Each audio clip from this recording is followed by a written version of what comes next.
ಕಿವಿಯಲ್ಲಿ ವಾಲೆಯನ್ನು ಧರಿಸುವುದರಿಂದ ಆಗುವ ಲಾಭಗಳು ತಿಳಿಸಿಕೊಡುತ್ತೇನೆ ಬನ್ನಿ.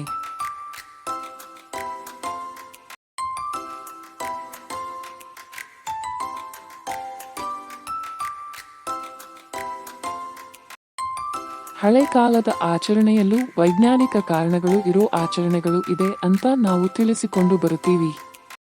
ಅದರಲ್ಲಿ ಮುಖ್ಯವಾದುದು ಕಿವಿಯಲ್ಲಿ ವಾಲೆ ಧರಿಸುವುದು. ಬನ್ನಿ ಅದರ ಉಪಯೋಗ ತಿಳಿಯೋಣ.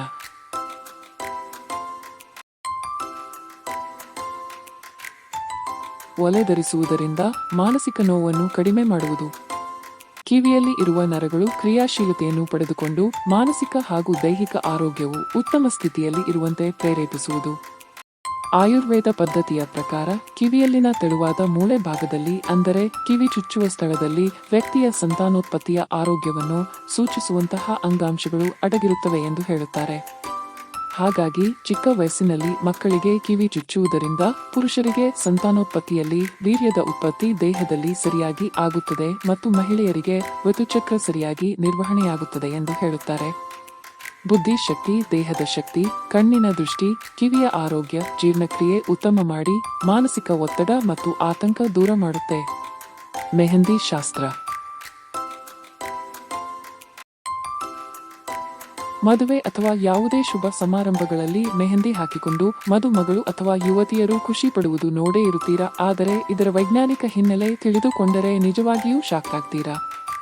ಇದು ಮೊದಲು ಮದುಮಗಳಿಗೆ ಮಾತ್ರ ಹಾಕಲಾಗುತ್ತಿದ್ದು, ಕಾರಣ ಮದುವೆ ಅಂದ ಮೇಲೆ ಟೆನ್ಷನ್ ಇದ್ದೇ ಇರುತ್ತದೆ. ಅಷ್ಟೇ ಅಲ್ಲದೆ ಕೆಲವು ಮನೆಗಳಲ್ಲಿ ಮದುಮಗ ಕೂಡ ಮೆಹಂದಿ ಹಾಕಿಕೊಳ್ಳುವ ಸಂಪ್ರದಾಯ ಇದೆ. ಮೆಹಂದಿ ಪ್ರಯೋಜನ ತಿಳಿಯೋಣ ಬನ್ನಿ.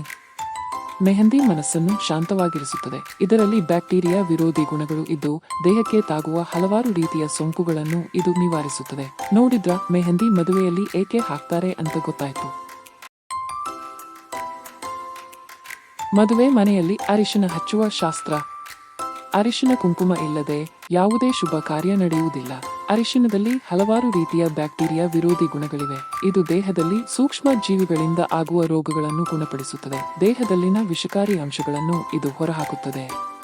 ಅರಿಶಿನ ಅತ್ಯುತ್ತಮ ನೈಸರ್ಗಿಕ ಔಷಧಿಯಾಗಿದೆ. ರಕ್ತದ ಸೋರಿಕೆಯನ್ನು ತಡೆಯಲು ಅಥವಾ ಗಾಯವನ್ನು ಗುಣಪಡಿಸಲು ಅರಿಶಿನನ್ನು ಸಾಮಾನ್ಯವಾಗಿ ಬಳಸಲಾಗುತ್ತದೆ. ಮದುವೆ ಮನೆಯಲ್ಲಿ ಬಳೆ ಶಾಸ್ತ್ರ.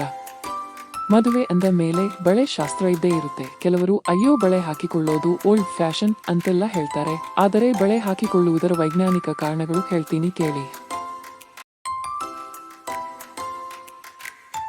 ಈ ಬಳೆಗಳನ್ನು ಹಾಕಿಕೊಂಡಾಗ ಮಣಿಕಟ್ಟಿನ ಅಲ್ಲಿರುವ ಕೆಲವೊಂದು ಆಕ್ಯುಪ್ರೆಷರ್ ಕೇಂದ್ರಗಳ ಮೂಲಕ ಆರೋಗ್ಯ ವೃದ್ಧಿ ಆಗುತ್ತದೆ. ಬಳೆಗಳು ಈ ಕೇಂದ್ರದಲ್ಲಿ ಉಂಟು ಮಾಡುವ ಒತ್ತಡವು ನಮ್ಮ ಆರೋಗ್ಯಕ್ಕೆ ತುಂಬಾ ಒಳ್ಳೆಯದು. ಇಷ್ಟು ಮಾತ್ರವಲ್ಲದೆ ಚರ್ಮ ಮತ್ತು ಬಳೆಗಳ ನಡುವಿನ ತಿಕ್ಕಾಟವು ರಕ್ತ ಪರಿಚಲನೆಯನ್ನು ಉತ್ತಮಪಡಿಸುವುದು.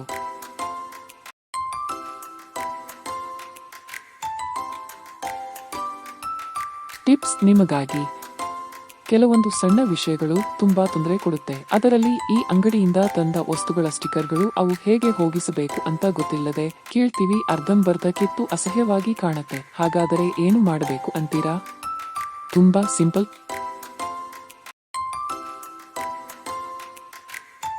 ಮನೇಲಿ ವಿನೆಗರ್ ಇದ್ದೇ ಇರುತ್ತೆ. ಒಂದು ಸ್ವಲ್ಪ ಅದರ ಮೇಲೆ ಹಾಕಿ ಕೆಲವು ಕ್ಷಣಗಳು ಬಿಟ್ಟು ಸ್ಟಿಕ್ಕರ್ ಕಿತ್ತರೆ ತುಂಬಾ ಸುಲಭವಾಗಿ ಬರುತ್ತೆ. ಮನೇಲಿ ಟ್ರೈ ಮಾಡಿ ನಮಗೆ ತಿಳಿಸೋದು ಮರಿಬೇಡಿ. ಎರಡನೇ ಟಿಪ್ಸ್ ನಿಮಗಾಗಿ. ಗಾಜಿನ ತಟ್ಟೆಗಳು, ಲೋಟಗಳು, ಹೀಗೆ ಶುದ್ಧವಾದ ಗಾಜಿನಲ್ಲಿ ಹಾಲು ಕುಡಿಯೋದು, ಊಟ ಮಾಡೋದು ಅಂದ್ರೆ ಕೆಲವರಿಗೆ ತುಂಬಾನೇ ಇಷ್ಟ. ಆದರೆ ಅದನ್ನು ಮೈಂಟೈನ್ ಮಾಡೋದು ತುಂಬಾನೇ ಕಷ್ಟ. ಒಂದೊಂದು ಸಲ ಚಿಡ್ಡು ಎಣ್ಣೆ ಹೋಗೋದೇ ಇಲ್ಲ. ಸ್ವಲ್ಪ ಬಿಸಿ ನೀರಿನಿಂದ ಮತ್ತು ರಾಸಾಯನಿಕ ಡಿಟರ್ಜೆಂಟ್ ಬಳಸದೆ ವಿನೆಗರ್, ಬೇಕಿಂಗ್ ಸೋಡಾ, ನಿಂಬೆ ರಸದಂತಹ ನೈಸರ್ಗಿಕ ವಸ್ತುಗಳನ್ನು ಬಳಸಿದ್ರೆ ಎಣ್ಣೆ ಜಿಡ್ಡಿನ ಅಂಶ ಗಾಜಿನಲ್ಲಿ ಹೊರಟು ಹೋಗುತ್ತೆ. ಟ್ರೈ ಮಾಡಿ, ಕಾಮೆಂಟ್ಸ್ ಮಾಡಿ. ಮೂರನೇ ಟಿಪ್ಸ್ ನಿಮಗಾಗಿ. ಒಂದೊಂದು ಸಲ ನಮ್ಮ ಮನೆಗೆ ನಾವೇ ಪೈಂಟ್ ಹೊಡಿಬೇಕಾಗುತ್ತೆ. ಎಲ್ಲದಕ್ಕೂ ಪೈಂಟರ್ನ ಕರೆಸೋಕೆ ಆಗೋಲ್ಲ. ಹಳೆ ಮೂಲೆಯಲ್ಲಿ ಒಂದು ಬ್ರಷ್ ಸಿಗುತ್ತೆ, ಆದರೆ ಅದು ಮೃದು ಸಾಫ್ಟ್ ಆಗಿ ಇರೋಲ್ಲ. ಆಗ ಏನ್ ಮಾಡಬೇಕು ಅಂತ ಚಿಂತೆ ಕಾಡುತ್ತೆ. ಒಂದು ಸಿಂಪಲ್ ಟಿಪ್ಸ್ ನಾನು ಹೇಳ್ತೀನಿ ಕೇಳಿ. ವಿನೆಗರ್ನಲ್ಲಿ ಸ್ವಲ್ಪ ಹೊತ್ತು ಅದ್ದಿದರೆ ಸಾಕು, ನಿಮ್ಮ ಬ್ರಷ್ ಸಾಫ್ಟ್ ಆಗುತ್ತೆ. ಮನೆಯಲ್ಲಿ ಟ್ರೈ ಮಾಡಿ ನಮಗೆ ಅಭಿಪ್ರಾಯ ತಿಳಿಸಿ. ನಾಲ್ಕನೇ ಟಿಪ್ಸ್ ನಿಮಗಾಗಿ. ಮೈಕ್ರೋವೇವ್ ಒಳಗಡೆ ಸಾಮಾನ್ಯವಾಗಿ ಸೋಪ್ ಹಾಕಿ ಸ್ವಚ್ಛ ಮಾಡಿದಾಗ ಅದು ಅಷ್ಟಾಗಿ ಸ್ವಚ್ಛ ಆಗೋದಿಲ್ಲ. ಆ ಮೈಕ್ರೋವೇವ್ ಒಳಗಡೆ ಸ್ಟೀಲ್ನಿಂದ ಮಾಡಿದ್ದು ನಿಂಬೆ ರಸ ಮತ್ತು ಅಡುಗೆ ಸೋಡಾ ಬಳಸಿ ಉಜ್ಜಿದರೆ ಜಿಗುಟು ವಾಸನೆಯನ್ನು ಹೋಗಲಾಡಿಸಬಹುದು. ಶುಭ್ರವಾಗಿ ಕಾಣುತ್ತೆ. ಟ್ರೈ ಮಾಡಿ ನಮಗೆ ಅಭಿಪ್ರಾಯ ತಿಳಿಸಿ.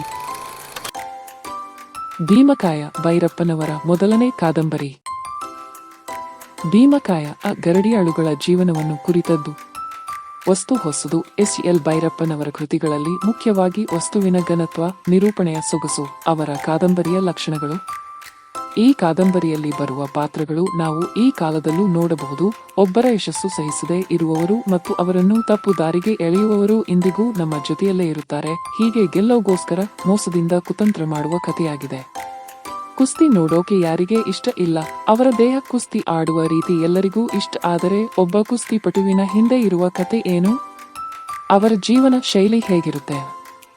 ಇವೆಲ್ಲವನ್ನು ಒಂದು ಕಾಲ್ಪನಿಕ ಕಥೆಯ ಮೂಲಕ ರೋಚಕವಾಗಿ ವಿವರಿಸಿದ್ದಾರೆ. ಒಳ್ಳೆಯ ಕುಸ್ತಿಪಟು ಸುಬ್ಬುನ ಸೋಲಿಸುವ ಸಲುವಾಗಿ ಮತ್ತೊಬ್ಬ ಕುಸ್ತಿಪಟು ಮಲ್ಲಾರಿ ರಾಜಿಯ ಪ್ರೀತಿಯಲ್ಲಿ ಬೀಳುವಂತೆ ಮಾಡುತ್ತಾನೆ. ಇದರಿಂದ ಮಲ್ಲಾರಿ ತಾನು ಅಂದುಕೊಂಡಿದ್ದನ್ನು ಸಾಧಿಸುತ್ತಾನಾ ಅಥವಾ ಇಲ್ಲವಾ? ನೀವು ಓದಲೇಬೇಕಾದ ಪುಸ್ತಕ ಭೀಮಕಾಯ.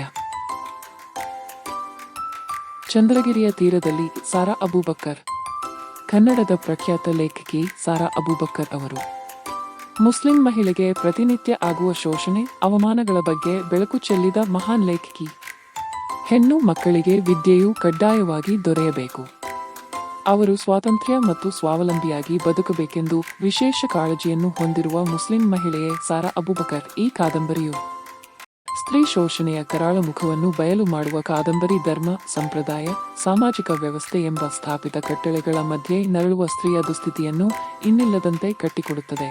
ಜಗತ್ತಿನ ಮನುಕುಲದ ಕಲ್ಮಶಗಳನ್ನೆಲ್ಲ ತೊಳೆದು ನುಂಗಿ ವಿಷಕಂಠಿಯಾದ ಚಂದ್ರಗಿರಿಯ ನದಿಯಂತೆ ಈ ಕಾದಂಬರಿಯ ನಾಯಕಿ ಫಾತಿಮಾ ತನ್ನ ಗಂಡನ ಪಾಪಕರ್ಮಗಳನ್ನೆಲ್ಲ ಮೌನಿಯಾಗಿ ಸಹಿಸುತ್ತಲೇ ಅನುಭವಿಸಿ ಸಂಸಾರದ ಅನುಭಾವಿಯಾಗಿ ಹರಿಯುತ್ತಾಳೆ.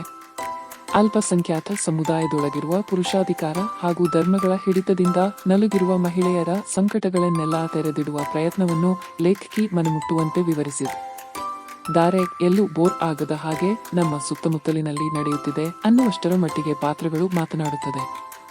ಪುಸ್ತಕ ಓದಿ ನಿಮ್ಮ ಅಭಿಪ್ರಾಯ ತಿಳಿಸಿ. ಕುಸುಮ ಬಾಲೆ ದೇವನೂರು ಮಹಾದೇವ. ಬಂಡಾಯ ಸಾಹಿತಿ ಎಂದು ಹೆಸರಾದ ಖ್ಯಾತ ಸಾಹಿತಿ ದೇವನೂರು ಮಹಾದೇವ ಅವರ ಕುಸುಮ ಬಾಲೆ ಕಾದಂಬರಿಯ ಬಗ್ಗೆ ಮಾತನಾಡೋಣ. ಸಾಮಾಜಿಕ ಕಳಕಳಿಯ ಈ ಪುಸ್ತಕ ಓದಿದ ನಂತರ ನೆನಪಿನಲ್ಲಿ ಪಾತ್ರಗಳು ಬಹುಕಾಲ ಕಾಡುವಂತೆ ನೈಜವಾಗಿ ಮೂಡಿಬಂದಿದೆ. ವಿಧವೆ ಅಕ್ಕಮಹಾದೇವಿಯ ನೋವು, ಕುಸುಮ ಬಾಲೆಯ ಪ್ರೇಮಕಥನ ಇಲ್ಲಿದೆ. ಪ್ರೀತಿಸಿದ ತಪ್ಪಿಗಾಗಿ ತನ್ನ ಇನಿಯ ಚೆನ್ನನನ್ನು ಕಳೆದುಕೊಳ್ಳುವ ಅನಕ್ಷರಸ್ಥೆ ಕುಸುಮಳ ಭಾವಲೋಕ ಇಲ್ಲಿ ಅನಾವರಣಗೊಂಡಿದೆ. ಕುಸುಮಬಾಲೆಯಲ್ಲಿ ದೇವನೂರ ಮಹಾದೇವರು ಅನಿರ್ಬಂಧಿತ ಪ್ರೇಮ ಸಂಬಂಧವೆಂಬ ದಾಳಿಯ ಮೂಲಕ ಜಾತಿ ವ್ಯವಸ್ಥೆಯನ್ನು ಗೇಲಿ ಮಾಡುತ್ತಾರೆ. ಓದಿ ನಿಮ್ಮ ಅಭಿಪ್ರಾಯ ತಿಳಿಸಿ. ನಿರಂಜನ ಚಿರಸ್ಮರಣೆ. ಖ್ಯಾತ ಪತ್ರಕರ್ತ ಮತ್ತು ಸಾಹಿತಿಯಾಗಿದ್ದ ನಿರಂಜನ ಅವರು ಬರೆದ ಚಿರಸ್ಮರಣೆ ಕಾದಂಬರಿಯು ನೈಜವಾಗಿ ನಡೆದ ಘಟನೆಗಳ ಆಧಾರದ ಮೇಲೆ ಬರೆದಿರುವ ಕಾದಂಬರಿ. 1940ರ ಆಸುಪಾಸು. ಕೇರಳದ ಕುಗ್ರಾಮ ಕೆಯೂರಿನಲ್ಲಿ ರೈತರು ಜಮೀನ್ದಾರಿ ಪದ್ಧತಿಯ ವಿರುದ್ಧ ಭುಗಿಲೆದ್ದರು. ಹೋರಾಟಕ್ಕೆ ಸಂಬಂಧಪಟ್ಟ 60 ಜನರನ್ನು ಸರ್ಕಾರ ಬಂಧಿಸಿ ಮಂಗಳೂರು ನ್ಯಾಯಾಲಯದಲ್ಲಿ ವಿಚಾರಣೆಗೆ ಒಳಪಡಿಸಿತು. ಆಗ ಪತ್ರಕರ್ತರಾಗಿದ್ದ ನಿರಂಜನರವರು ಎಲ್ಲವನ್ನೂ ಒಬ್ಬ ಪತ್ರಕರ್ತನಾಗಿ ಸೂಕ್ಷ್ಮವಾಗಿ ಗಮನಿಸುತ್ತಿದ್ದರು. ವಿಚಾರಣೆ ಮುಗಿಯುವವರೆಗೂ ಸೆರೆಮನೆಯಲ್ಲಿ ಅವರನ್ನು ಭೇಟಿಯಾಗುತ್ತಿದ್ದರು. 4 ಮರಣದಂಡನೆ, ಉಳಿದವರಿಗೆ ಕಾರಾಗೃಹವಾಸ, ಕಠಿಣ ಶಿಕ್ಷೆ. ಕೆಲವರ ಬಿಡುಗಡೆಯಾದಾಗ ನಿರಂಜನ ಈ ವಿಷಯದ ಕುರಿತು ಈ ಕಾದಂಬರಿ ಬರೆದಿದ್ದಾರೆ. ಪ್ರತಿಯೊಂದು ಪಾತ್ರ, ಭಾವನೆಗಳು ಎಲ್ಲವನ್ನೂ ಚೆನ್ನಾಗಿ ಚಿತ್ರಿಸಿದ್ದಾರೆ. ಓದಿ ನಿಮ್ಮ ಅಭಿಪ್ರಾಯ ತಿಳಿಸಿ. ಮನೆ ಮದ್ದು ದೇಹಕ್ಕೆ ತುಂಬಾ ಮುಖ್ಯ. ಅಡ್ಡ ಪರಿಣಾಮಗಳು ಇಲ್ಲದ ಅತ್ಯುತ್ತಮ ಔಷಧಿಯಾಗಿದೆ.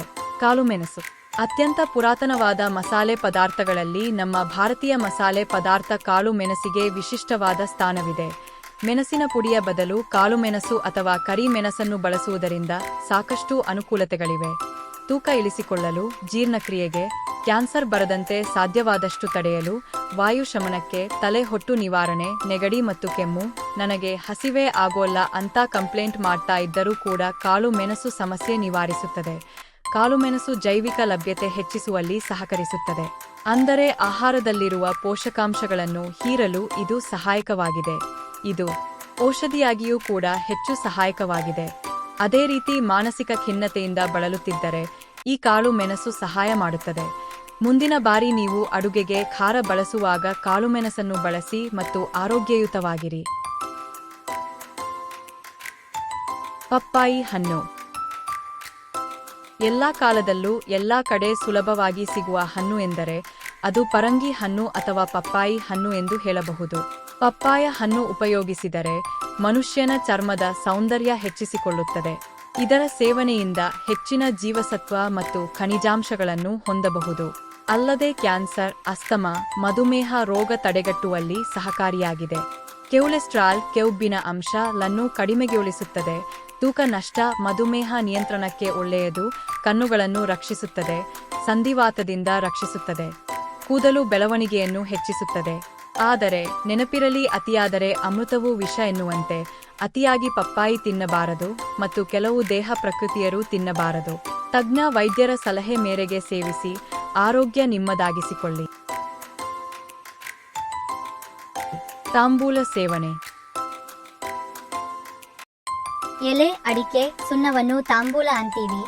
ಹಳೆಯ ಕಾಲದಲ್ಲಿ ತಾಂಬೂಲ ಸೇವನೆ ಒಂದು ಪದ್ಧತಿಯಾಗಿ ಜಾರಿಯಲ್ಲಿತ್ತು. ನಂತರ ಅದಕ್ಕೆ ವಿನಾಶಕಾರಿ ತಂಬಾಕು ಸೇವನೆ ಸೇರಿಸುವುದು ಅಧಿಕವಾಗಿ ತಾಂಬೂಲ ಸೇವನೆಗೆ ಇದ್ದ ಒಳ್ಳೆಯ ಹೆಸರು ಹಾಳಾಯಿತು.